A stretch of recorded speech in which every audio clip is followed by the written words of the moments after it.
زين مالك كوني بتقولي شاطرين من وراك من ده سايل الموسيقى كان يقام التاني فلقى أنا مقرأت على رشلين أني لمنا Ikirtaa yeroo dheeraa si fudhata burokkee maaliif jennaan osoo dhugaatii fi yeroo dheeraa si fudhata hara dhiifama gaafadheera jettanii boru waa biraa fiduu osoo hin taane dhiifama kanaaf guyyaa lama sadii yeroo sadii afuritti deebitee kana booddee yoo isin didillee murteeffachuudha malee utuu dhugaatii isin jechuu barbaada. Assalaamu alaikum warahmatullahi wabarakaatuh. Obboleeyyan kee qaqqaliiwwan masaal kee rakkamoota nagaa keessanii baga rabbi nagaan olfatee beektii kanaa isin geete isin jedhama keessanuu obboleeyyan soomanii akkamitti isin qabatee jira.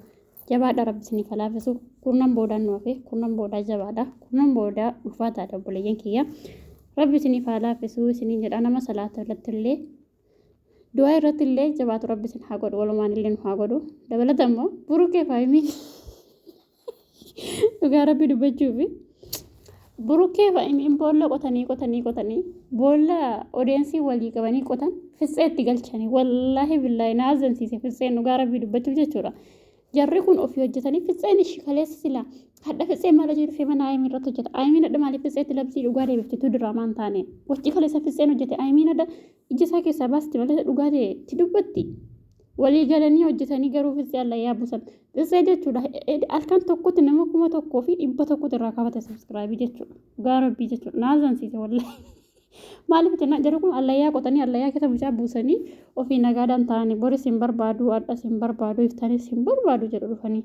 yoom akkas hin barbaade jettanii iyyuu hin beekuun.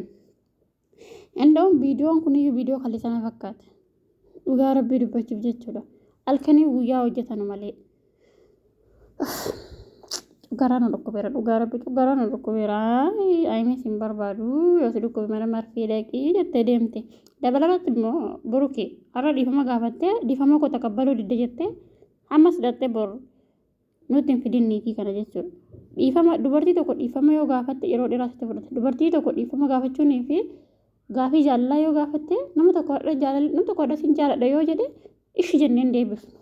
otoo onneen keenya jaallatu iyyuu ishi jenneen deebifnu. Kanaafuu dubartii tokko dhiifama gaafachuunii fi jaalala gaafachuun yeroo dheeraa sitti fudhata waan ta'eef sabirri si barbaachisa.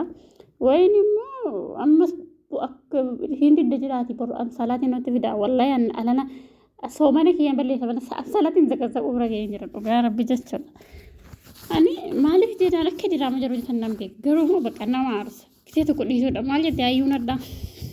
annama biraan barbaadu haadha biddeenaa himinnaa ta'uun barbaada. Inna akhiru zamanii durabbaan mana ilmoon kootii miti dhiirri jedha amma dubartiin ilmoon keetii miti jettee mormuu eegalte bara dhumaa keessa jira rabbi namaa qajeelchu dabalata immoo aayimiinii kalaas jireenya koo keessaa ba'a atis godinaan keetis jireenya koo keessaa baate bakka hajiraattu yeroo kennaa fi targaagaa boris viidiyoo fiddan iftan borumaatiin iftan rabbitu beeku borumaa kennan salaatiin fiddanii iftan ifamati diddeeti jettanii borum salaatiin diddee wayin boru burukeen jaalalaan salaat taqabbala.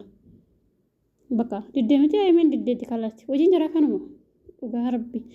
arawuu raasiin dhukkubeera wallaahi bal'aa mataan dhukkubee allayyaatti galaa jira hojjetu. Yeroo keenya bara